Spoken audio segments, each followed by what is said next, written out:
कार्यक्रम मी पाहिला, खरंच मनापासून महाराष्ट्रामध्ये कौतुक करावं वाटतं। महाराष्ट्रामध्ये कुठेही या ठिकाणी आजपर्यंत मी गाव भेटी ते पण पदयात्रेच्या माध्यमातून करणारे व्यक्तिमत्व हे आदरणीय संभाजीराव निलंगेकर साहेबांना काल मी पहिल्यांदाच पाहिलं।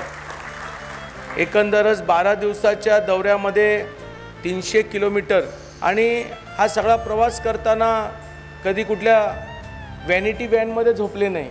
म्हणजे काही महाराष्ट्रामध्ये भारतातले अशी आंदोलनं आम्ही पाहिली की रात्र झाली की त्यांना व्हॅनिटी व्हॅन लागायची, परंतु आमचे माजी कामगार मंत्री आणि या तालुक्याचे आमदार यांनी जाणीवपूर्वक समाजाशी एक वेगळी आपली नाळ आहे, आपल्या वडिलांप्रमाणे आजोबांप्रमाणे, आणि ती नाळ जोपासण्याचं काम त्यांनी केलं की ज्या प्रवासामध्ये ज्या गावात गेले त्या गावामध्येच त्या गावकऱ्यांच्या बरोबर त्यांच्या चावडीवरती, त्यांच्या मंदिराबरोबर, त्यांच्या मंदिरामध्ये तर एखाद्या कार्यकर्त्याच्या घरला त्या ठिकाणी झोपले।